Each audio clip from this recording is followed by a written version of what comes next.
अस्सलाम वालेकुम नाज़रीन, इमरान याकूब खान साहब और फैसल चौधरी साहब के साथ मैं हूं Sameena Pasha. Programme view point में आपको खुशामदीद कहती हूं। आज फैसल चौधरी साहब तो हमारे साथ कुछ मसरूफियात की वजह से मौजूद नहीं है, लेकिन हम प्रोग्राम आगे बढ़ाएंगे। ख़ास तौर पर आरिफ हमीद भट्टी साहब सीनियर तज्ज़ियाकार और एंकर पर्सन हमें आज प्रोग्राम में खुसूसी तौर पर ज्वाइन कर रहे हैं। मौज़ूआत की अगर बात करें तो सियासी महाज पर तो कई खबरें हैं जनाब। एक तरफ हम देख रहे हैं कि गिरफ्तारियों का सिलसिला बड़ी तेज़ी से फिर से शुरू हो चुका है, और दूसरी तरफ हम ये भी देख रहे हैं कि जो PMLN है वो भी कहीं ना कहीं अपनी जो तैयारियां हैं वो स्टार्ट कर रही है इलेक्शन के लिए। तो जहां ये बातें हैं वहीं पर एक खौफनाक बात ये भी है कि एकदम से दहशतगर्दी की भी एक नई लहर आ चुकी है, और 2-3 दिन में ही हमने देखा है पे दर पे वाक़यात हो रहे हैं, दहशतगर्द की कार्रवाइयाँ जारी हैं। और अब खौफनाक हमला हुआ है मियाँ वाली एयरबेस के ऊपर, जिसको पाक फ़ौज के अजीम जवानों ने पसपा कर दिया है। 9 दहशतगर्द इस हमले में हलाक हो गए हैं। इसके ऊपर भी हम तफसीली बात करेंगे आगे चलकर, लेकिन इन तमाम बातों से पहले एक ख़बर जनाब क्रिकेट के ग्राउंड से है जो बड़ी इंपॉर्टेंट है, ख़ासतौर पर जो क्रिकेट लवर्स हैं उनके लिए। पाकिस्तान न्यूजीलैंड को आज शिकस्त देने में कामयाब हो गया अल्लाह ताला की मेहरबानी के साथ, और उसकी वजह यह है कि पहाड़ जैसा हदफ था, 402 रन बनाने थे पाकिस्तान को, लेकिन खुशकिस्मती कहिए कि कुछ तो ओपनिंग हमारी बड़ी अच्छी रही और फिर उसके बाद बारिश हुई, जिसकी वजह से डकवर्थ एंड लुइस मेथड के तहत पाकिस्तान फातेह करार दे दिया गया। 21 रन से पाकिस्तान को ये फतह नसीब हुई, और ख़ास तौर पर इसलिए जाता है फ़खर जमान को, जिन्होंने तेज़ इनिंग खेली। 81 रन पर 126 रन उन्होंने बनाए। तो क्या अब इस कामयाबी के साथ पाकिस्तान सेमीफाइनल के लिए क्वालिफाई करने के काबिल हो गया है, या अभी कुछ मजीद अगर मगर बाकी हैं? इस पर बात करना बड़ा ज़रूरी है। और भट्टी साहब और इमरान साहब की इजाज़त से मैं ज़रा सलमान भट्ट साहब को ले लूँ। फॉर्मर कैप्टन हमारे साथ मौजूद है, उनकी राय जो है हमारे लिए ज़्यादा इसमें रेलेवेंट है। सलमान भट्ट साहब, बहुत शुक्रिया आपके वक्त का। अस्सलाम वालेकुम। वालेकुम अस्सलाम जी, thank you very much. Salman, ये तो बड़ा इंटरेस्टिंग हो गया आज, तो वैसे कुछ ऐसा लग रहा है मौजज़ा ही हो गया और पाकिस्तान जैसे ये मैच जीता है, तो आप समझते हैं कि ये बड़ी ज़बरदस्त फतह है जो पाकिस्तान को सेमीफाइनल तक ले जा सकती है? देखिए, बिल्कुल पाकिस्तान एटलीस्ट अलाइव है, अभी भी कुछ भी हो सकता है, पाकिस्तान पहुंचा नहीं है, लेकिन चांसेस जरूर हैं। अगर न्यूजीलैंड जो है श्रीलंका से मैच हार जाता है और पाकिस्तान अपना मैच आखिरी जीत लेता है, और उसके बाद फिर रन रेट भी पाकिस्तान का जो है वो प्लस में चला जाता है उनसे ऊपर, और हैविंग इन माइंड कि अफगानिस्तान भी अपने दोनों मैच हार जाए, तो इस तरह लंबा चौड़ा सिनारियो जरूर है। लेकिन ये जो जीत है इसका जो सेहरा है वो फखर जमान के सर जाता है। एक आउटस्टैंडिंग उन्होंने नॉक खेली है, और इसी के साथ साथ एक मोरल बूस्टर भी है, क्योंकि जिस तरह हमारी टीम अभी तक क्रिकेट खेल रही थी, इस तरह की जो एक फ्लैशी नॉक है जिससे एकदम कह लीजिए कितना बूस्ट मिला रन रेट को भी, टीम को भी, वो रिक्वायर्ड थी। और यही वो बंदा है जो इस तरह खेल सकता था, और किसी कह लीजिए कि प्लेयर की आप ये 8 से 9 छक्के एक इनिंग में मारने वाले जो है वो प्लेयर हमारे पास इतने नहीं है। ये एक ही बंदा ऐसा था जो इस तरह की एक्सप्लोसिव इनिंग खेल सकता था, और थैंकफुली वो बहुत ही शानदार खेले और नॉट आउट रहे। तो आप समझते हैं कि इसमें जो एक तनकीद का सिलसिला बाबर आजम पर भी जारी था, और जो पॉलिटिकली बड़ी चीज़ें बाहर मीडिया पर आने की वजह से भी टीम का मोराल बड़ा डाउन था, तो ये सब चीज़ों को भी किसी हद तक एक ब्रेक लगेगा? क्योंकि अभी पाकिस्तान टूर्नामेंट में है, और जब तक कोई कहता है ना आपकी टीम पूरी फौज पूरी आपकी मैदान में है, तो फिर उसको बकअप ही करना चाहिए, उसको डिस्करेज नहीं करना चाहिए। देखिए, 8 मैचेस में से पाकिस्तान जो है अपने ज्यादातर मैच कमजोर टीमों के खिलाफ जीता है। जो तनकीद बड़े मैचेस पे हुई है वो अपनी जगह पे जाए। गलतियां हमने आज भी की हैं, बॉलिंग में भी की हैं, फील्ड प्लेसमेंट में भी की हैं, लेकिन अभी वो मौका नहीं है कि इनके ऊपर बात की जाए जिस तरह की बातचीत शुरू हो गई थी। जाहिर है वर्ल्ड कप चल रहा है, सारी दुनिया की नजरें टीम के ऊपर है, उनके ऊपर प्रेशर भी है, बट इवेंचुअली आपने कुछ चीजों को ठीक करना है, और वो इर्रिस्पेक्टिव आप जीते या हारे वो काम होने वाले हैं, और वो करने जरूरी है। ठीक, तो अगले मैच के लिए क्या आपकी प्रेडिक्शन है सलमान, और क्या आप मशवरा भी देंगे, क्या टीम साइड क्या होनी चाहिए, और प्रेडिक्शन क्या है आपकी? लेकिन मेरा ख्याल है कि एक रिस्ट स्पिनर खिलाना चाहिए, क्योंकि एटलीस्ट अगर वो 60-70 रन देते हैं, 2-3 आउट भी करते हैं। इंडिया में आप 4 फास्ट बॉलर के साथ जाएंगे तो फिर मसाइल होंगे, और वो आज हुए हैं। ये तो अभी शुक्र है अल्लाह का कि बारिश हो गई। आप देखें इतना अच्छा खेला है, इतनी उनकी पिटाई की है, अभी 200 रन पड़े हुए हैं बाकी करने वाले। तो अगर विकेट कहीं पर भी गिरती तो पाकिस्तान के लिए मसले हो सकते थे, और ये तो हम देख रहे हैं कंटिन्यूसली कि विकेट गिरती है। पहले बेशक शुरू में अच्छी 1-2 पार्टनरशिप लग भी जाएं, तो फिर एकदम ही 20-25 रन में हम सारे ही कोलैप्स कर जाते हैं, सारी टीम ढेर लग जाता है। ये इतनी बड़ी चेस में ऐसा ही होता है कि पार्टनरशिप लगी रहे तो लगता है कि स्कोर हो जाएगा, जैसे ही विकेट्स गिरते हैं तो फिर प्रॉब्लम आ जाती है। चलिए सलमान, बहुत शुक्रिया आपका, थैंक यू सो मच, आप हमारे साथ मौजूद रहे, अपनी एक्सपर्ट ओपिनियन हमारे साथ रखी। इमरान साहब, आपको कोई कमेंट करना है आज के मैच के ऊपर या फिर आगे चलते हैं हम टॉपिक्स की? बिस्मिल्लाहिर्रहमानिर्रहीम। मुख्तसर बात यह है कि जितना भी इस पे आज शुक्र अदा किया जाए वो कम है और टीम को मुबारकबाद दी जाए। देखिए, हम सिर्फ और सिर्फ बारिश की वजह से नहीं जीते, आज टीम खेली भी बहुत अच्छा है। और ये देखिए, इसीलिए उस फार्मूला जब अप्लाई किया उन्होंने तो हम उसमें उनसे 21 रन आगे थे। अगर यही टीम ने अच्छा परफॉर्म ना किया होता तो बारिश भी हो जाती तो हम हार जाते। लेकिन अगले 100 रन का फिर भी पता नहीं था कि अगले 100 रन में टीम ने क्या परफॉर्म टीम आज अच्छा खेली, तो वो इसमें कोई शक की बात नहीं है। बट साहब, आप भी मैच देखते हैं कि आजकल और मैच पड़े हुए हैं? बिस्मिल्लाहिर्रहमानिर्रहीम। नहीं, मैच नहीं देखते। अच्छा, देखें, इमरान कहा कि क्या आपने कहा यार, अब तो मुझे ये भी नहीं याद होता कि दोस्त ने क्या कहा। अच्छा खेली सलमान, बट इमरान साहब ने जो भी, अच्छा कि सारी दुनिया की नजरें वर्ल्ड कप पे। काश मैं मुबारक इसलिए कौम को देता हूँ जीतने पे, इस जबर के मौसम में, इस जुल्म के मौसम में, इस नाइंसाफी के मौसम में, इंसाफ की तदफीन पर, इस जालमों के अरूज के बावजूद पाकिस्तानी कौम जो क्रिकेटर लवर है उन्हें एक अच्छी खबर मिली और तमाम खिलाड़ी इसके मुबारकबाद के मुस्तहिक है। ठीक है, आपके एंट्रो से मैं एक इख्तलाफ करूंगा। इमरान यकूब साहब अगर उठ के चाहे ना फेंक दें।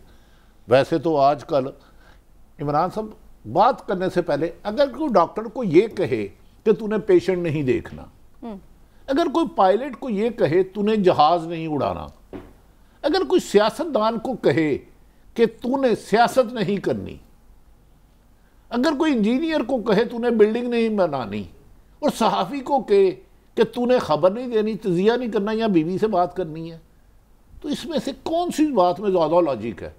कितने बंदे मर जाएंगे? अगर कोई बंदा डॉक्टर सही नहीं है ना भट्टी साहब, तो फिर उसको मना तो करना पड़ेगा ना, हमें बंदों को मार देगा वो। वरना भट्टी साहब, गुजारिश ये है कि डॉक्टर भी डॉक्टर हो ना, क्वैक तो ना हो। हमारे यहाँ प्रॉब्लम ये ना हो।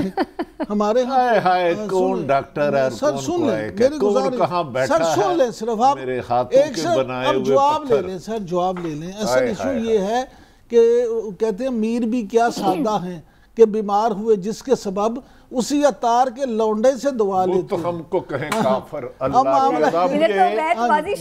नहीं देखे ना। बुकला की तहरीक याद आ गई सर, बुकला की तहरीक ने तो बेड़ा किया था, उसके बाद जो उसका मैं भी इशारा। हाँ जी, हम जिस मुल्क में साबिक चीफ जस्टिस को इंसाफ लेने के लिए लॉन्ग मार्च और धरना करना पड़े और वहाँ सहाफ़ी को सवाल ना करना चाहिए, तजिया नहीं करना चाहिए, खबर नहीं देनी चाहिए।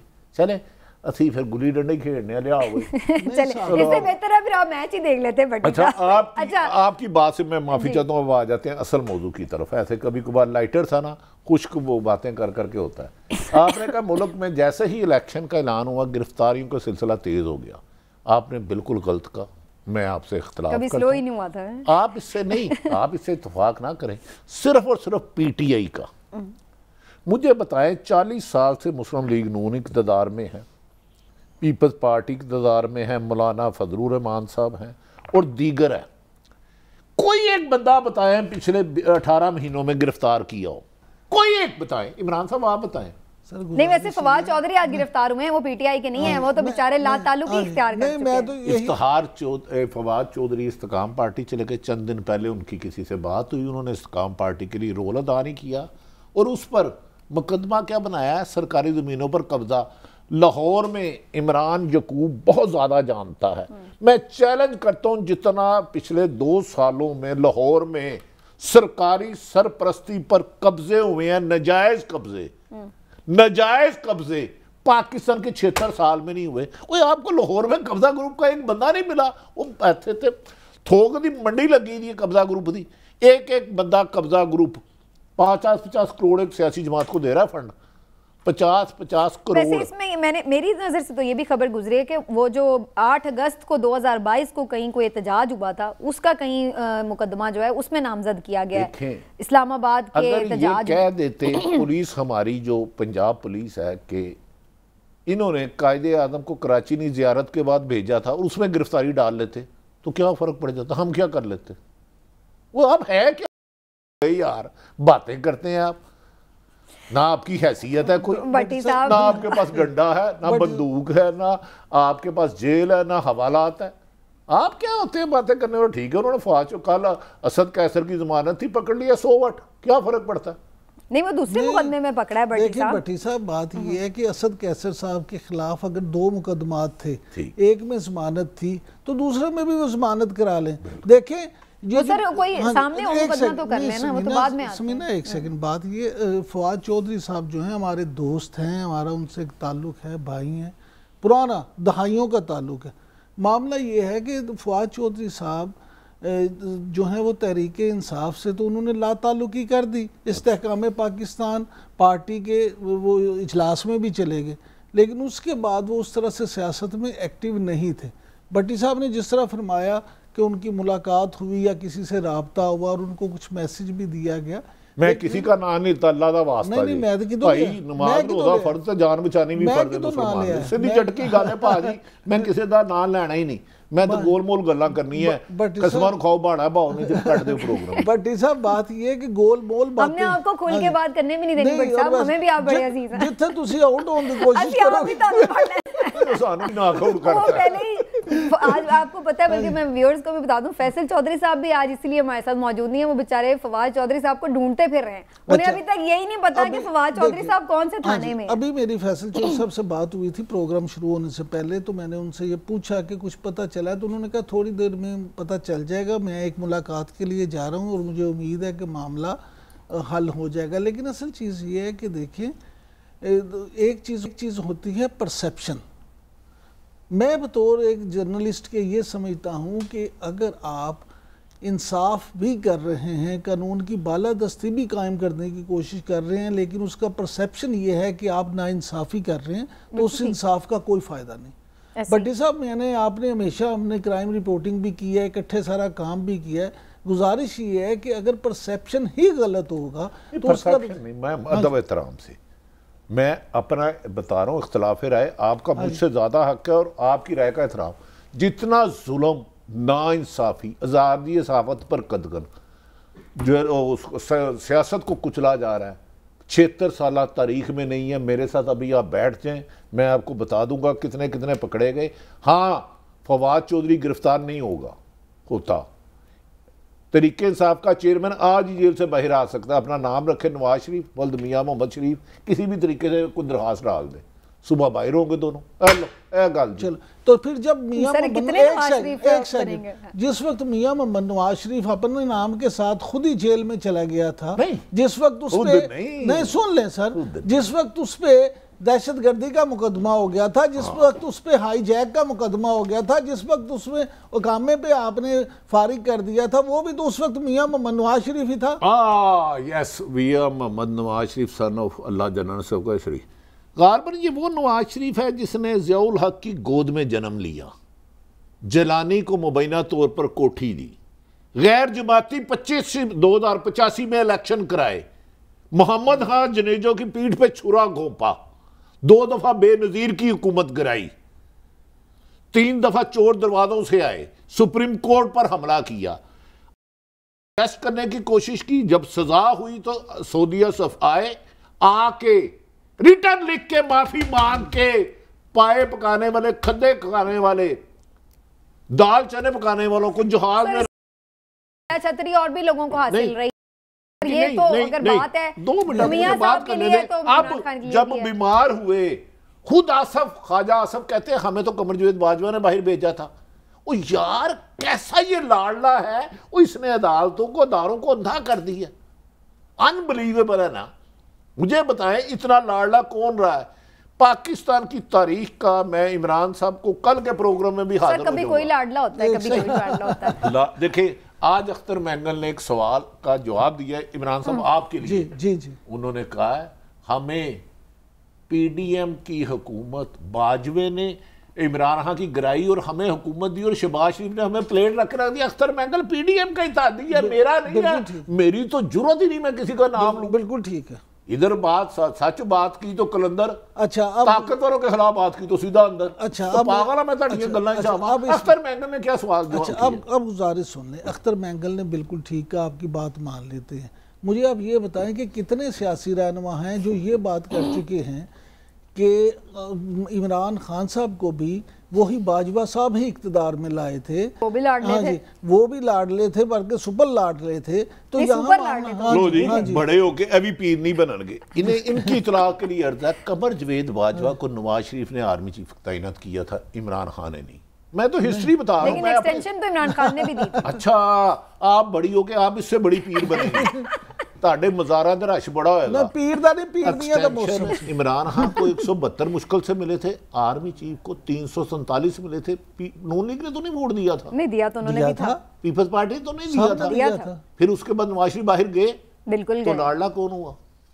उन्होंने सेटलमेंट तो उनकी भी थी इसमें। अच्छा भट्टी साहब, ये देखे ना बड़ी माजरत के साथ, यानी अगर नवाज शरीफ वो काम करे तो गुनाह है, इमरान खान करे तो सवाब। सबसे पहले आपने अगर इमरान खान को किसी ने धांधली की है ना, उसका ट्रुथ कमीशन बना लें। मेरी तो ख्वाहिश है ये बने जिसने भी जब भी धांधली की है उसे उल्टा लटका दें। 2013 में आसफ अली जरदारी ने कहा आरओ के इलेक्शन है, 2018 के नवाज शरीफ साहब की आरटीएस बैठ गया। मैं अर्ज करूं ना, बैठा तो बड़ा कुछ है, मैं तो ऐसे भी गया। लोग तो ये भी कहते हैं कि उसका फायदा उल्टा नवाज को हुआ, इमरान खान को नुकसान हुआ। हम तो अब लाशें बोल रहे हैं। अच्छा, 18 का इलेक्शन बकौल नवाज शरीफ साहब, मरियम नवाज खलाई मखलूक ने कराया, धांधली थी, फ्रॉड था, ठीक है ना? ये बात गलत तो नहीं कह रहा? नहीं, ऐसे ही वो कुछ लोगों को सारे कहते थे, जाली असेंबली नहीं कहते, जाली असेंबली कहते। उसी असेंबली में बाय 9 अप्रैल को इमरान खान को निकाल के अगर आप वज़ीर आज़म बन जाए, वो सही हो गई। ठीक बात। तो जाली लोग इस्तीफा दे गए थे ना। अच्छा, ये भी तो देखिए, तो वो ना भी देते तो उन्होंने तो मान ही जाना था ना वज़ीर आज़म। बात तो ये कहां चिट्टा सीधे मान लिया। अच्छा चले, थोड़ा सा आगे तो चलने में सर, हुआ जो हुआ सो असली क्या कि भाई सर अगला इलेक्शन आना है, उसकी भी गल कर लिए। समीना देखो, नौकरी की जा सकती। भट्टी साहब, गुजारिश ये, मैं सिर्फ ये अर्ज करता हूँ कि बतौर जर्नलिस्ट, बतौर एनालिस्ट, मेरी शदीद ख्वाहिश है कि हम लोग अपनी ज़िंदगियों में ये लाडलों का मौसम ख़त्म हुआ देखें। हम अपनी ज़िंदगियों में ये देखें कि मेरा वोट मेरा फैसला हो, जो पब्लिक अवाम कौम हमारी जिसको चुने वो से नुमाइंदे चुने। बिल्कुल ठीक बात है। लेकिन इमरान साहब मुझे एक बात बताएं। अच्छा चले, इमरान साहब से एक सवाल समीना देख रहा, हो सकता हम हो ना हो, अल्लाह है तो बंदे फैसला कर देने, अल्लाह ते रब्बुल आलमीन कुल कहना।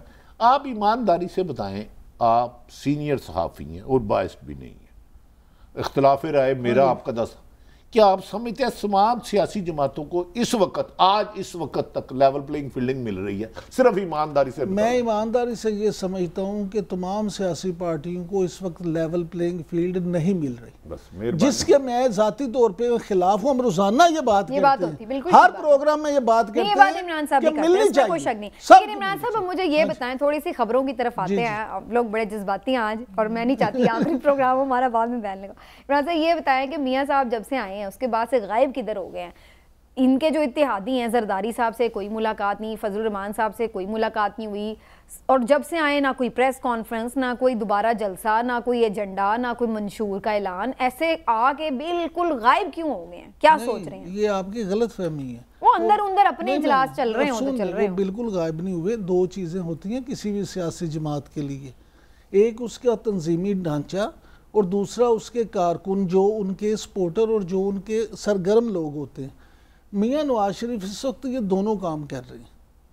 सारा दिन उनकी ये जो तंजीमी मामलात हैं उस पर भी गुफ्तगू, मीटिंग्स और सारी होती है, और रोज़ाना की बुनियाद पर पूरे पाकिस्तान से जो उनके वोटर सपोर्टर्स हैं, जो बात आपकी तो ठीक है, मैं ये थोड़ी कह रही हूँ अंदर चुप करके सोते जा रहे हैं। मैं तो ये सवाल कर रही हूँ कि वो मीडिया पे टोटल उसके बाद अपीयर होके कोई अपना नैरेटिव देता है बंदा, कोई पता लगता है कि उनका आगे का क्या प्लान है। गुजारिश ये है, 1 घंटा निकालने एक प्रेस कॉन्फ्रेंस के लिए। गुजारिश ये है कि 1 घंटा क्यों, वो बहुत सी प्रेस कॉन्फ्रेंसें करेंगे, आपसे मुलाकातें भी करेंगे, हम सब से मिलेंगे। गुजारिश साहब को बुलाएंगे, देखिए हमसे तो वो नालायक, लेकिन हमारे अच्छा भट्टी साहब ये भी सरगर्म का मतलब होता है बुखार है, खुदा ना हास्ता मियाँ सबको बुखार है। प्लेटलेट्स तो 19 में गिरे थे, अब तो माशाल्लाह वो बिल्कुल फिट है। मैंने कुछ सुनो मारा था, मैं 3 दिन तो जरदारी साहब खुद भी नहीं आए। एक सेकंड भट्टी साहब, वेलकम ही करना है। जिन्ना दी भट्टी साहब ने मुलाकात हुई, हमारे से गलती हुई, प्रोड्यूसर को कहते हैं कि सलमान गनी साहब को फोन पे ले, अगर वो उनसे पूछ उनको नहीं ले, जो उनको बुलाए उनसे वो मुलाकात कर रहे हैं ना, वो पीडीएम के कहने पे आए हैं। उनके सगे भाई की हुकूमती तशरीफ नहीं लाए थे। ये पाकिस्तान तो मेरे से ज्यादा नवाज शरीफ साहब का, हम तो कीड़े मकोड़े हैं। तो वो जिनसे मुलाकात हो रही है बस तैयार हो मामला तय हो रहे हैं, समीना इलेक्शन की तैयारी हो रही है। मैं तो सर ये पूछ रही थी कि कोई पब्लिक में आते को पता लगता रौला शोला। अब देखें वो इमरान खान साहब जब तक बाहर थे वो उन्हें टीवी पे नहीं भी कोई दिखाता था, वो रोज सोशल मीडिया पे आके चाहे पुराना ही खिताब करते रहते थे, लेकिन एक इंटरेक्शन उन्होंने रखा हुआ था, लोगों को आरे लगाया हुआ था। लेकिन इमरान साहब जो आपने बात की है कि जी तैयारी हो रही है, अब तैयारी के सिलसिले में एक कदम उठाया गया है कि जी नून लीग ने इलेक्शन सेल का चेयरमैन मुकर्रर किया इसहाक डार साहब को। अब फिर इस पर बहुत सारे लोग तनकीद कर रहे हैं कि भाई आप फिर वही बात है कि फैमिली ओरिएंटेड कंपनी है आपकी, फैमिली लिमिटेड कंपनी है, उनके अलावा आपको कुछ दिखता नहीं है कि आप उनको इलेक्शन सेल का बना रहे हैं, टिकट्स की सारे मामला देखेंगे, तो क्या इसको आप कैसे देखते हैं? एक ही बात है, इसमें कोई दूसरी राय नहीं है कि शख्सियत परस्ती जो है हमारे यहाँ वो है तमाम सियासी जमातों में, पीपल्स पार्टी हो, नून लीग हो, तहरीक इंसाफ हो, इसमें शख्सियत परस्ती है। मौलाना फजलुर रहमान की जमीयत उलमा इस्लाम हो, वो तो चले मेन लीडर के हद तक हो गया ना। अब यहाँ पर भाई आप कोई बोर्ड बना दें, कोई बेचारे ख्वाजा साद रफीक को भी डाल दें उसमें, उसने भी बाल सफेद किए हैं, कोई ख्वाजा आसिफ को डाल दें, कोई अपना नहीं तो वो अकेले नहीं होंगे, बोर्ड ही होगा, उसमें तो बोर्ड ही होगा। पहले भी जो उन्होंने बोर्ड ही एक अनाउंस किया, ये इलेक्शन सेल जो है उसका हेड उन्होंने ये बनाया, तो कुछ सोच के बताएगा, फैसला तो फिर उनका ही होगा ना। लेकिन इमरान साहब इसहाक डार साहब ने कितने इलेक्शन लड़े वैसे? देखिए, इलेक्शन में दो तरह के किरदार होते हैं। पहली बात ये होती है कि जो इलेक्शन लड़ते हैं, दूसरे होते हैं इलेक्शन लड़वाने वाले। भट्टी साहब इस बात को सीटों पे हमेशा वो कभी वो कामयाब हुए हैं, कभी उन्होंने जनरल पब्लिक से जाके उस तरह क्यों? भट्टी साहब आप मैं तो आपसे उम्र में बहुत कम हूँ, आपने ज्यादा देखा हुआ है। भट्टी साहब भाई उनके बाल सफेद है, मेरे काले हैं। भट्टी साहब देखिए मेरी जुबान पे खौफ का ताला है और मैं लोगों में तस्लीम करूं, तो मेरा ख्याल है ये उनकी जमात नहीं आजकल बड़ी डिमांडें बढ़ गई हैं। छोड़ो, देखिए ये तो उनका इंटरनल हक है जिसको भी करे, लेकिन मेरे ख्याल में जो आपका पॉइंट है, उन्होंने ज़िंदगी में काउंसलर का इलेक्शन भी लड़ा। अगर इलेक्शन सेल का, ये नून लीग का अपना इंटरनल फैसला और उन्हें ही करना चाहिए, हमजा शहबाज को बता देते तो बहुत बेहतर नताइज आते। अब मेरा ज़ाती ख्याल है कि नून लीग को पता है कि हम आवाम में नहीं जा सकते। बादी उल नज़र में पिछले 18 माह में जो महंगाई हुई, बिजली गैस की कीमत में इजाफा, वो इसका जिम्मेदार शरीफ फैमिली को समझते हैं, वो माने या ना माने। तो वो जिनके साथ मामला तय करने हैं, हो सकता है उनके साथ कर रहे हो। अवाम में नहीं आए, अवाम में आने की ज़रूरत क्या है? क्या अवाम का मेरा वोट मेरी मर्जी होगी? खुद 18 में मैंने गुजारिश किया, जो धांधली कह रहे थे, तो मेरा ख्याल है जिस मकसद के लिए आ रहे हैं वो अभी तक इमरान नवाज शरीफ साहब अचीव कर रहे हैं। इख्तलाफ राय पीटीआई पूरी की पूरी अंदर, इख्तलाफ रखने वाले साफी भी बेचारे ना होने के बराबर, पीटीआई अंदर साफी बाहर गूंगे बेचारे। तो मेरा ख्याल है नवाज शरीफ अपना गोल अचीव कर रहे हैं और मुमकिन है कि फरवरी में नवाज शरीफ अगर 140 सीटें लेंगे तो मरियम नवाज वजीर आज़म होगी। अच्छा, मैं आपको खबर दे रहा हूँ, इख्तलाफ करना इनका हक है। अगर 90 से नीचे आई तो फिर पीपल्स पार्टी से मिलकर हुकूमत बनाना पड़ेगी, तो फिर वजीर आज़म। लेकिन पीपल्स पार्टी तो अगर पीटीआई को दावतें देती फिर रही है, बात लोग कर रहे हैं कि आगे चल के पीपल्स पार्टी पीटीआई का इत्तेहाद हो सकता है, या फिर अभी भी बिलावल ने बात की है मिसाके जमहूरियत की, कह रहे हैं पीटीआई भी शामिल हो, तो ये क्या इधर भी कोई सफबंदी हो सकती है? इधर देखिए, मुझे ऐसा लगता है, हो सकता है मेरा तज्जिया गलत हो, लेकिन मुझे ऐसा लगता है कि मुस्तकबिल में आप एंटी नवाज शरीफ ही सियासत देखेंगे, यानी कि तमाम दूसरी जो जमातें हैं वो इकट्ठी हो सकती हैं और कोई इसमें चंबे की बात नहीं होगी। क्यों? देखें, इस वक्त जो है ना, इस वक्त सियासत जो है वो इस तरह से है कि एंटी इमरान सियासत हो रही है। इमरान खान एक तरफ है और दूसरे सब एक तरफ है। अब जो हालात जिस तरह से हो रहे हैं और जिस तरफ जा रहे हैं, तो ये मामला जो है नवाज शरीफ को, जिस तरह अभी भट्टी साहब कह रहे थे कि तमाम सियासी जमातें ये नैरेटिव बनाना शुरू हो गए हैं कि जी नून लीग जो है लाडली है, उसकी वजह से एक एंटी उसकी वजह से कि वो सब जो है लेवल प्लेइंग फील्ड के मामले में मुस्कुरा रहे थे इस बात के ऊपर। देखें, गुजारिश ये है कि सिर्फ एक इमरान खान का वोट है, एक एंटी इमरान है। 13 जमातों ने मिल के हुकूमत बनाई, आज भी मौलाना उनके साथ है, आज भी बाप पार्टी के लोग उनके साथ शामिल हो रहे हैं, काफ लीग उनके साथ मिला दी गई है, और 4 जमातें मौलाना भी अंदर खाने फिट है। अंदर खाने 100% सेट है। दो यहाँ क्या देखना ये है कि इलेक्शन कमीशन साहब, राजा साहब, क्या नाम है, राजा सिकंदर सुल्तान साहब, राजा भी और सिकंदर भी हो, मुकद्दर का सिकंदर देखा था फिल्म आपके साथ बचपन में। हाँ जी। क्या ये इलेक्शन कराते हैं या साफ शफाफ इलेक्शन कराते हैं? इलेक्शन अहम नहीं है मेरी बहन, इलेक्शन तो हमेशा होते रहे हैं। क्या तमाम सियासी जमातें मशमूल मुस्लिम लीग को भी उतना ही मौका मिले, बाप पार्टी को भी मिले?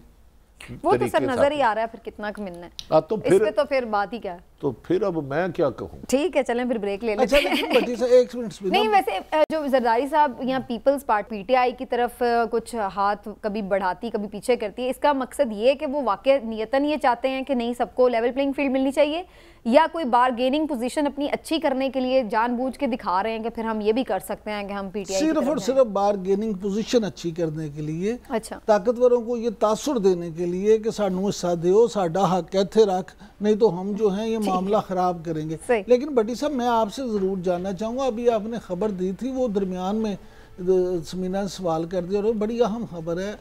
आप ये कह रहे हैं कि अगर 140 सीटें मुस्लिम लीग नून जीत गई तो फिर मरियम नवाज वजीर आज़म होंगी, तो इसका मतलब है कि क्या मियाँ नवाज शरीफ को अभी तक ग्रीन चिट नहीं मिली या मियाँ नवाज शरीफ खुद नहीं बनना चाहते? देखिए, गुजारिश ये है, मैंने कहा अगर एक तो होता है अवाम का वोट, एक होता है इलेक्शन में रिजल्ट आ गया, हो सकता है कि 70-80 एक्चुअल पोजीशन तो 35-40 की है इनकी, जितने सर्वे गैर जानिबदार हल्कों ने किया, पूरे मुल्क में, पंजाब का नहीं कह रहा, लेकिन इत्तेफाक से अगर तरीके इंसाफ नहीं आती, जो कड़वा सच है, एक पहला वोट बैंक 70% मुबैना तौर पर मेरे ख्याल से खुदा ना खास्ता ये फैसला नहीं दे रहा, तरीके इंसाफ 30% मुस्लिम लीग नून या इसे 35% कर ले, इस्तेकाम पाकिस्तान 10 सीटें नहीं ले सकती। पीपल्स पार्टी के 6 MP हैं, मैक्सिमम 8 कर लेंगे। MNA नहीं, MP ये पंजाब की बात कर रहे हैं। तो आप मुझे बताएं 144 सीटें हैं, अगर PTI नहीं आती तो ये सीटें कौन ले जाएगा? अवाम मजबूर होगी कि सिर्फ नून लीग, अवाम मजबूर, अवाम को मजबूर करना बड़ी बहादुरी है। आपको कभी भूख लगी है? कहते हैं सुअर भी खा लो अगर 3 दिन के भूखे हो। नहीं, अल्लाह माफ करे, नहीं अल्लाह तो माफ करता है, इंसान नहीं करता। अल्लाह तो रहीम है, करीम है। ठीक है, चलें जी एक ब्रेक ले लेते हैं भट्टी साहब, भट्टी साहब ब्रेक लेते हैं, ब्रेक लेके जी वापस आते हैं और फिर बात करते हैं मुल्क को जो इस वक्त सिक्योरिटी खदशात लाहक हैं। तेज़ तर हम देख रहे हैं कि हमले हो रहे हैं, पाक फौज के जो जवान हैं वो शहादतें भी ले रहे हैं और इसके साथ साथ एक हमला भी उन्होंने ज़बरदस्त किस्म का पसपा किया, उस पर भी डिटेल में बात करते हैं ब्रेक के बाद। हमारे साथ रहेगा।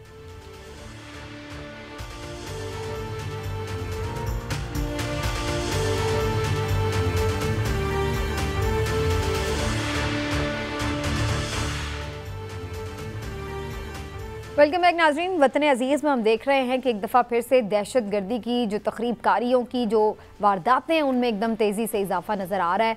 अभी हमने कल भी देखा कि पसनी में जो अफसोसनाक वाक़या पेश आया, सिक्योरिटी फोर्सेस के काफ़िले पर हमला हुआ जिसके नतीजे में 14 जवानों ने जाम शहादत नोश किया और फिर रात गए, आज सुबह रात के बल्कि अंधेरे में ही आप कह लीजिए कि मियाँ वाली एयरबेस पर जिस तरह से दहशत गर्दों ने आके अटैक किया, बहरहाल वहाँ पर ज़बरदस्त किस्म का एक ऑपरेशन किया गया अफवाज पाकिस्तान की जानिब से और 9 दहशतगर्द हलाक हो गए और ये जो हमला था बुरी तरह पसपा किया गया। तो ये सारी जो कार्रवाइयाँ हैं ये किस तरफ इशारा कर रही हैं, इसकी क्या वजह है कि एकदम इनमें ये तेज़ी नज़र आ रही है? एक तरफ हमने अभी ये भी देखा कि गैर मुल्की जो अफ़गान हैं और दीगर भी गैर मुल्की जो हैं उनके इनखला की जो पेशरफ्त है वो हुई है और उसके बाद से एकदम ये भी एक लहर देखने में आ रही है। तो क्या इसका आपस में कोई ताल्लुक़ है या कुछ और वजूहात हैं इसकी, इसके ऊपर बात करना बड़ा ज़रूरी है।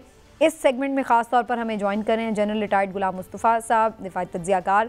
जनरल साहब बहुत बहुत शुक्रिया सर आपके वक्त का, आप हमारे प्रोग्राम में आज तशरीफ़ लाए। जनरल साहब सबसे पहले तो सर ये आपसे जानना चाह रहे हैं कि ये एकदम से जो हमें नज़र आ रहा है, पहले भी कुछ वाक़यात हुए लेकिन अभी ये 2-3 रोज़ में बड़ी तेज़ी से इस तरह के वाक़यात देखने में आ रहे हैं, तो आपके नज़दीक इसकी क्या वजह है? देखिए वजूहात तो बहुत सारी हैं, लेकिन देखिए ये जो रिसेंटली ये 2-3 दिन की बात कर रहे हैं, बहुत ज्यादा हादसात हुए हैं 2-3 जगह पर और खासतौर पर हवाली वाला भी तो इंतहाई खतरनाक था। शुक्र ताला का कि अल्लाह ताला ने बहुत मदद फरमाई और उनको हमने काबू में कर लिया। 9 दहशतगर्द मारे गए हैं इसमें, और कितने गायब भाग गए हैं उनका अंदाजा नहीं है। तो ये काफी बड़ा मंसूबा था, मंसूबे के तहत ये हमला हुआ था ये। और ये बाकायदा एक, जिसे आप कह सकते हैं कि एक स्ट्रेटेजिक फॉर्मेशन, जहाँ पे मंसूबाबंदी करके हमला करके दुनिया को, पाकिस्तान को बताने मकसूद था कि हम जो चाहे कर सकते हैं, जब चाहे हम कर सकते हैं।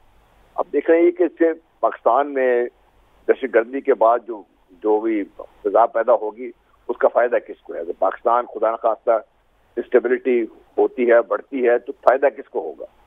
पाकिस्तान को भी इससे फायदा नहीं हो सकता। इसका फायदा वो तो होगा जो पाकिस्तान को इस नहज पे लेके आना चाहती हैं कि पाकिस्तान किसी न किसी तरीके से टोटली अपने घुटने टेक दे, और जो पाकिस्तान को कहा जाए मनोवन तस्लीम करे और आगे बात ना करे। इसमें मेरे तो कभी कोई शक नहीं रहा, और मैंने कई दफा इस बात का इज़हार भी किया है कि अमेरिकन बूट्स बरतानिया अफगानिस्तान से निकले, अमेरिका वहां से नहीं निकला। और जो उन्होंने बीज बोया था, जिस तरीके से फसल लगाई थी, चाहे वो एनडीएस की सूरत में थी या दूसरे इंटेलिजेंस एजेंसी की सूरत में थी, वो मौजूद है वहां पे। तो ये तो पाकिस्तान के खिलाफ बहुत बड़ी कार्रवाई हो रही है, और टीटीपी और उसके जो एफिलिएट्स हैं, ये सब एक प्रॉक्सी हैं जो काम कर रहे हैं। और इसमें अब ये भी हमें मेरा ख्याल है इसमें लगी लिपटी रहनी नहीं चाहिए कि जो एमिरेट्स की हुकूमत है, इस्लामिक एमिरेट्स इस्लामाबाद की, वो भी काफी हद तक इसमें कंप्रेस्ड है, क्योंकि वो अगर चाहे तो काफी हद तक पाकिस्तान की मदद करके कंट्रोल किया जा सकता है। ठीक, तो लेकिन जनरल साहब, ये जो हम देख रहे थे गैर मुल्कियों के इनखला का फैसला किया गया, तो उसके ऊपर एक बैनुल अक़वामी दबाव भी था कहीं ना कहीं पाकिस्तान के ऊपर, और फिर जो हमसाया मुल्क है अफ़गानिस्तान की तरफ से भी ऐसी ही आवाज़ थी कि ये लोगों को बेदखल नहीं किया जाना चाहिए। आप समझते हैं कि इस फैसले का भी कोई इसके साथ ताल्लुक हो सकता है? जी, इन वे हो सकता है, क्योंकि इस पाकिस्तान ने जो फैसला किया इसकी दो वजूहत थी। एक तो ये लोग पाकिस्तान में टेररिज्म में इस्तेमाल भी हो रहे थे, पाकिस्तान के बाकी नुकसानात आप सबके सामने हैं। दूसरा, पाकिस्तान को ये अंदाजा है कि जब इतना बड़ा अफगानिस्तान पे प्रेशर पड़ेगा, क्योंकि जो तालिबान अफगानिस्तान में हुक्मरानी कर रहे हैं वो पाकिस्तान की बात सुनने को तैयार नहीं थी। ये प्रेशर से उनको टीटीपी को भी कंट्रोल करना पड़ेगा, और ये अब उन्होंने इसका रिएक्शन ये दिखाया है। और जैसे मैंने कहा कि वजूहत बहुत सारी हैं, इकट्ठी हो गई हैं इस वक्त। एक गाड़ी में 14 जवान थे, वो सब शहीद हो गए हैं उसमें। तो इसके भी हमें अपडेट करनी पड़ेंगी, क्योंकि अगर अमन की सूरत हाल थोड़ी बेहतर हो जाती है तो फिर टेंडेंसी हो जाती है कहीं ना कहीं स्लैकनेस आती है, उसको दूर करना पड़ेगा। और ओवरऑल जो ऑपरेशनल एनवायरनमेंट है पाकिस्तान की, पाकिस्तान के इर्द गिर्द की, उसके लिए पाकिस्तान को तैयार रहना चाहिए। क्योंकि जनरल साहब, गुजारिश है कि पाक फौज, हमारे अदारों ने हमेशा दहशत गर्दी के खिलाफ एक बहुत तवील जंग की और लातदाद शहादतें हुई, लातदाद, इसमें गिनती नहीं है। तो क्या ऐसे में आप नहीं चाहते कि सियासी जमातों को कम से कम अपने सियासी मामला एमिकेबली तय करने चाहिए, ताकि मुल्क के मुहाफ़त मुल्क की तरफ देखें, इनके आपस की लड़ाइयाँ, झगड़े, पकड़ धकड़े, एक दूसरे पर इल्ज़ामात डिस्टर्ब नहीं कर रहे हमारे? एक तो दोनों हमलों में मुबैना तौर पर इतला है कि राह मुलव्वस है। जी, वो देखिए, मैं तो कहा ना, पाकिस्तान के अलावा तो सबको फायदा हो रहा है। अफगानिस्तान भी अपना फायदा उठा रहा है इससे, और इंडिया तो डेफिनेटली इसका फायदा उठा रहा है। अमेरिकन का अपना इसमें है, सारा कुछ है। बिल्कुल आपने सही कहा बड़ी साहब कि पाकिस्तान में इस वक्त जितनी सियासी स्टेबिलिटी की पाकिस्तान को जरूरत है, शायद क्योंकि आज के हालात के मुताबिक पाकिस्तान को टोटली जो हमारी सियासी शराफिया है, इनको मिल बैठ के मामलात को सही करना चाहिए, सही जगह हैंडल करना चाहिए, ताकि ये सियासी तौर पर ये मामला सेटल हों और पूरी कुव्वत के साथ सियासी जमातें हमारी अपने अवाम को लेकर फायदे पाकिस्तान के साथ खड़ी हो और मिलकर हम इस दहशतगर्दी का मुकाबला करें। तो देखिएगा कामयाबी बहुत बेहतर होगी। अच्छा, जनरल साहब ये फरमाइएगा कि जिस तरह से आपने पहले भी कहा कि जब इस तरह अमन की सूरत हाल बेहतर होती है तो कई दफ़ा नेग्लिजेंस हो जाती है, लेकिन ये जो वाक़या हुआ, एक तो ये मियाँ वाली वाला जो वाक़या है, इसमें एक दफ़ा फिर हमारे जवानों ने यह साबित किया कि वो चाको चौबंद हैं और किसी को वो कामयाब नहीं अपने नापाक इरादों में होने देंगे। लेकिन इसके साथ साथ ये भी कहा जा रहा है कि सोशल मीडिया पे राह की तरफ से ये पहले ही और उनके हमदर्दों की तरफ से इसकी निशानदेही भी कर दी गई थी कि कोई बड़ा वाक़या होने को है। तो क्या आप समझते हैं कि हमें भी अब ये जो 5th जनरेशन वॉर है उसके लिए कोई बेहतर लाएहामल बनाना पड़ेगा? जी बिल्कुल, देखिए हमें जहाँ तक तो आपका है ना, जो कर्नाटक ऑपरेशन का ताल्लुक है, फौज पाकिस्तान का ताल्लुक है, वो तो अपने काम में लगी रहेंगी, लगी रही है। जैसा भट्टी साहब फरमा रहे थे, अल्हम्दुलिल्लाह काफी बहुत ज्यादा अल्लाह ने कामयाबी अता की हमें। लेकिन जो एज ए बसीदा कौम हमने जो इसमें हमारी कमिटमेंट होनी चाहिए ना, जहाँ पे ये सोशल मीडिया है, जहाँ पे हमारे नौजवानों का जहन दाएं बाएं हो रहे हैं, जहाँ पे बाकायदा इसको एक इंस्ट्रूमेंट ऑफ ऑपरेशन और वॉर के तौर पर इस्तेमाल हो रहा है पाकिस्तान के खिलाफ, ये बहुत जरूरी है कि इसको भी हम संभाल लें, ताकि यहाँ इस फ्रंट पर भी हमें उसी तरह मुकाबला करना पड़ेगा, वरना दुश्मन इस फ्रंट पे हमें आगे देखिए। पहले भी अगर आपको याद हो, चंद साल पहले बहुत बड़ा एक पकड़ा गया था ऑपरेशन, जिसमें भारत बाहर बैठ के अपने गवाश्तों के जरिए पाकिस्तान के खिलाफ इसका ज्यादा डिसइंफॉर्मेशन दिलवा रहा था। तो ये फिर दोबारा इसको काम करेंगे वो लोग, और ये कर रहे हैं वो लोग। जी, बहुत शुक्रिया आपका जनरल रिटायर्ड गुलाम मुस्तफ़ा साहब, आप हमारे साथ प्रोग्राम में मौजूद रहे। भट्टी साहब, ये जहां अपनी जगह हम इसका एक वो पहलू देखते हैं जो कि ज़ाहिर है अस्करी पहलू है, तो वहीं इसका एक पॉलिटिकल सिनेरियो से भी मामला जुड़ता नज़र आता है। इलेक्शन का ऐलान होता है और इस तरह के वाक़यात, आपको लगता है कि खुदा न खास्ता अगर ये चीज़ बढ़ती है तो इससे भी हम देखेंगे कि कोई इलेक्शन पे असर आएगा? इसका नहीं जोड़ना चाहिए। भारत किसी भी सूरत पाकिस्तान का अमन नहीं चाहता। मेरा ख्याल है पाकिस्तान के अहम अदारों पर बहुत बड़ी जिम्मेदारी है मुल्क की हिफाजत करना, जिसके लिए लातदाद शहादतें और कुर्बानियाँ दी जाती हैं। अब मुल्क को चलाने के लिए सियासतदान हुकूमतें करते हैं, इन्हें अपनी जिम्मेदारी पूरी करनी चाहिए। आप किसी जमात को ख़त्म करने पे तुले हुए हैं, किसी को इक़्तिदार में लाने पे तुले, लेट हिम डिसाइड, आवाम को करने दे फैसला। अगर लेकिन मेरा ख्याल ये है, ख़ुसूसन जिस तरह जवानों ने एयरबेस पे आज हल्का और पसपा किया हमला, खुदा ना खास्ता वो कामयाब हो जाता तो आज भारत चिल्ला रहा होता। क्यों वो सफ़े माथा बिछा हुआ है? पहले से पता था भाई, तुमने मेहरान बेस पे भी कर लिया। पाकिस्तान शुरू से दहशत गर्दी का शिकार है। बदकिस्मती है कि दुनिया को ये नहीं समझ आ रही कि पाकिस्तान 80,000 से ज़्यादा शहादतें देके अमन की तरफ जा रहा है। लेकिन मैं फिर कहूँगा, खुदा के लिए सरकारी अफसरान और सियासतदान होश के नाउन ले, अपना बोझ अदारों की तरफ ना लेके जाएं, अपना खुद उठाएं। बिल्कुल ठीक है। लेकिन इमरान साहब, जब खुदा न खास्ता कोई अमन अमान की सूरत हाल हो तो जाहिर है कि वो माहौल इलेक्शन का एक फ्री हमें नज़र नहीं आता। 2013 में हमने देखा, 2008 में हमने देखा। 2013 में तो बहुत शिकायत थी पीपल्स पार्टी, तो बिल्कुल वो कहती है हमें लेवल प्लेइंग फील्ड ही नहीं मिल सकी। ANP का भी यही शिकवा था, दहशतगर्दी के वाक़यात बहुत ज़्यादा हो रहे थे। तो अल्लाह ना करे, हम उम्मीद करते हैं कि ये अमन अमान की सूरत हाल बेहतर है, लेकिन आप देखते हैं कि इसमें ये भी एक रुकावट खुदा न खास्ता हो सकती है कहीं। देखिए ज़मीना, मैं ज़ाती तौर पे ये समझता हूँ कि इस वक्त हालात वो नहीं है। 2013 का आपने जिक्र किया तो उस वक्त दहशत गर्दी के वाक़यात में बहुत तेज़ी आई हुई थी, और उस वक्त जो मामला थे काफ़ी ख़राब थे, और ख़ास तौर पर KP को लेके वहाँ तो रोज़ाना की बुनियाद पर इस तरह की चीज़ें होती थी।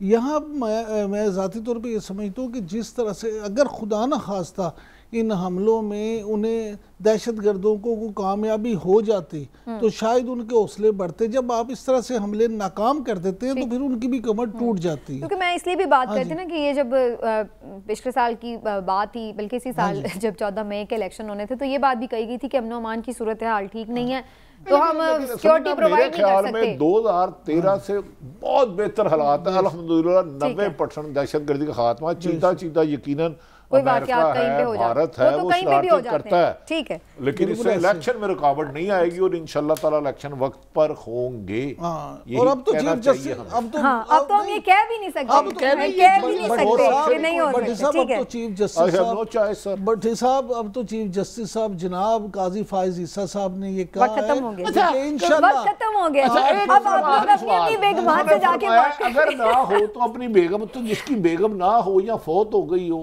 उसके लिए वो अपने आप से ही बात कर ले, कोई बात नहीं। जाके अपने मियां शहजाद पाशा साहब से बात, उन्होंने मियां प्रोग्राम का ऑप्शन हो गया, आपको बीवी की दी है खुदा के। देख ले, मैं भट्टी साहब को बचा रही हूं, अपनी बीवी से करे, किसी की बीवी से नहीं। आहो जो जूती खानी। लेकिन बहरहाल नाज़रीन, प्रोग्राम का वक्त हो गया, यहीं पे बात को समेटते हैं। इंशाल्लाह फिर आपसे मुलाकात होगी। अपना ख्याल रखिए, अल्लाह हाफिज़।